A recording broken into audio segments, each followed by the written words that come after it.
Hey guys, I'm out with Pawdrick. He goes home tomorrow afternoon. Bailey goes home tomorrow morning. And we're just on a nice evening walk, off leash, in a nice off leash heel. It's my favorite way to walk dogs. And I just wanted to go through basically a mock go home session of what we're gonna do with his owners. So we're gonna start with the walk. The walk is such an important activity for an owner to do with their dog, and you can tell a lot about the relationship somebody has with their dog based on their walk. Are they being dragged around everywhere, or is the dog following them, respecting them? And it's a bonding experience. So we always start with the walk, and then we'll do some sit stays. Good boy. Heel. Have fun with heeling and sit stays. And then we'll move into some down stays, making sure the dog listens to their owner and not just me and Josh and Gabby. So we'll have the owner put the dog in a down stay, have them do all kinds of crazy stuff around them, create some distance, baby talk. If the dog makes a mistake, that gives us an opportunity to say no, put them back in their command. It's just one more notch of respect for the owner.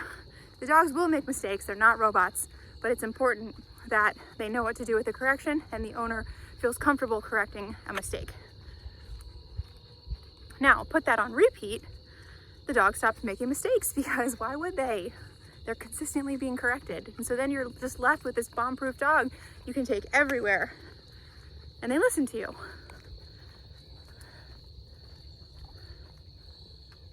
Very good boy. Down. Good boy. All right, so we'll do some down stays and we'll create some distance. We'll add some distractions. Sometimes we throw balls. Sometimes we bring Izzy out. We'll have the owner's baby talk.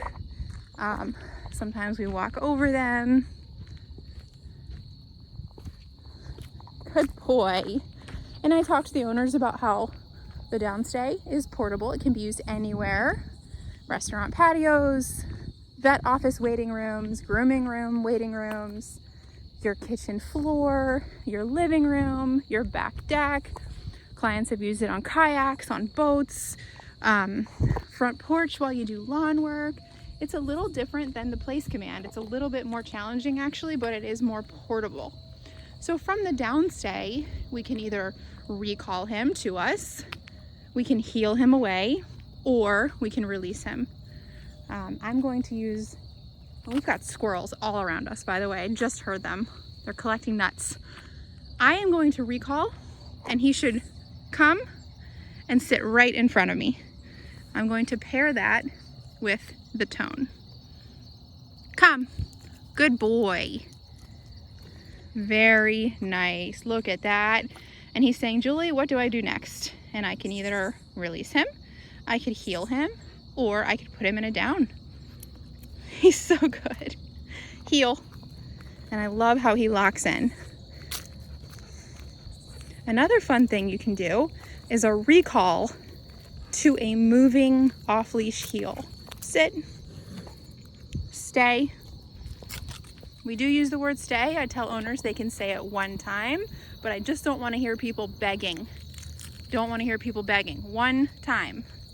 So that now I'm going to recall him, and instead of telling him to sit in front of me, I'm going to say heel and keep moving. And if a recall, he's got to come to my body. If my body stays moving, he has to move with it. Come. Good boy. Heel. And he locks in. That is so cool. Nice. He's sharp. Following that leg. And so we're gonna end it inside on the place command, which is really practical. After you take your dog on a walk or have some playtime with them, take them on a hike, you wanna come in and kind of have them decompress and turn all that energy off, especially with a shepherd who have busy brains. So we're gonna come in, we're gonna send him to the place bed and tell him to down if he doesn't automatically do that. And he can hang out there for a little while. First, we're gonna ask that he wait at the threshold of the door here. So we're gonna use our sit stay. Perfect. So look, just me opening the door That doesn't give him permission to sort of barge over and sort of nose through. Open door.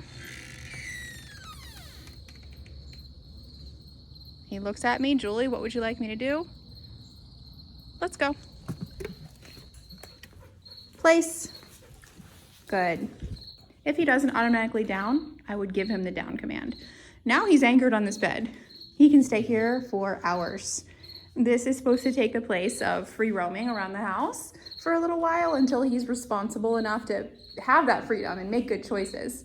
So you can anchor him here while you do the dishes, while you're working from home, you're showering, whatever you're doing. You don't have to worry about, where's Pawdrick? He's relaxing on place. Of course he can have bones. Of course he can have toys.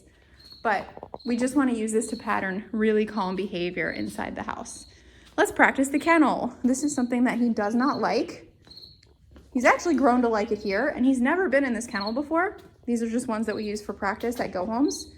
So you get to see what he does when I ask him for the first time and how I remedy it if he says no thank you. So in order for me to get him from here to here, hands free, I'm going to use my recall command. So I'm going to say C-O-M-E. I'm going to use my pointed finger, and I'm going to say place and guide him in. Come. Good boy. Place.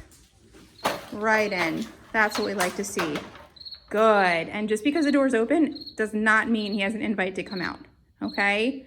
Down. It's always a good idea to pattern a downstay inside the kennel. We just don't want to leave our dogs standing up, peering out, pawing at the bars, biting at the bars. So he should be able to hang out in that kennel with the door open. It's a really good impulse control exercise. Okay? To release him, well, I could always call him to me. I could heel him away, or I can say break. Break. Good boy.